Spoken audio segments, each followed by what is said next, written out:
নিম্নচাপের জেরে সপ্তাহান্তে কলকাতা সহ দক্ষিণবঙ্গে প্রায় সব জেলাতেই বজ্রবিদ্যুৎ সহ হালকা থেকে মাঝারি বৃষ্টি, তবে 4টি জেলায় বিক্ষিপ্তভাবে ভারী বৃষ্টিপাতের সম্ভাবনা রয়েছে। আগামী 24 ঘন্টায় মৎস্যজীবীদের সমুদ্র যেতে নিষেধাজ্ঞা জারি করা হয়েছে। উত্তরবঙ্গে 5 জেলায় বিক্ষিপ্তভাবে ভারী বৃষ্টিপাতের সম্ভাবনা রয়েছে। আলিপুর আবহাওয়া দপ্তরের পূর্বাভাস অনুযায়ী কলকাতা সহ সব জেলাতেই বজ্রবিদ্যুৎ সহ হালকা থেকে মাঝারি বৃষ্টির পূর্বাভাস জারি করেছেন। তবে আগামী 24 ঘন্টায় পূর্ব পশ্চিম মেদিনীপুর, ঝাড়গ্রাম এবং বাঁকুড়ায় মাঝারি দিকে ভারী বৃষ্টিপাত হতে পারে। আগামী 7 দিন দক্ষিণবঙ্গে স্বাভাবিক বা স্বাভাবিকের থেকে বেশি বৃষ্টিপাতের হওয়ার সম্ভাবনা জারি করেছেন তারা। রবিবার বৃষ্টির পরিমাণ কমবে দক্ষিণবঙ্গে, আবার সোমবার থেকে দক্ষিণবঙ্গে বিক্ষিপ্ত ভারী বৃষ্টির সম্ভাবনা রয়েছে।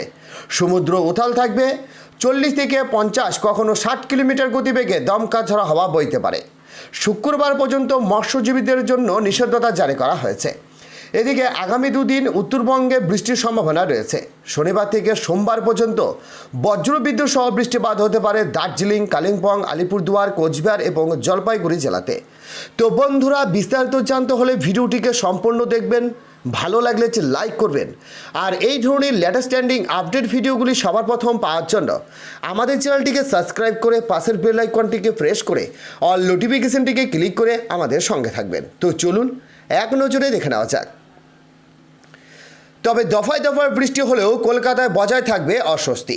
বাতাসে জলীয় বাষ্পের পরিমাণ বেশি থাকায় আর্দ্রজনিত অস্বস্তি বজায় থাকবে। শনিবার সকালে কলকাতায় সর্বনিম্ন তাপমাত্রা ছিল 28 ডিগ্রি সেলসিয়াস। শুক্রবার সর্বোচ্চ তাপমাত্রা ছিল 32.2 ডিগ্রি সেলসিয়াস। বাতাসে জলীয় বাষ্পের পরিমাণ 73 থেকে 92%। বৃষ্টি হয়েছে সামান্য 0.7 মিলিমিটার। বাংলার পাশাপাশি মধ্যে মহারাষ্ট্র, রাজস্থান, গুজরাট, কঙ্কন এবং গোয়াতে বৃষ্টির পরিমাণ বাড়বে। ভারী বৃষ্টি থেকে অতি ভারী বৃষ্টির সতর্কতা জারি করেছে উত্তরাখণ্ড এবং কর্ণাটক, গুজরাটে, এমনটাই জানাচ্ছে আবহাওয়াবিদরা।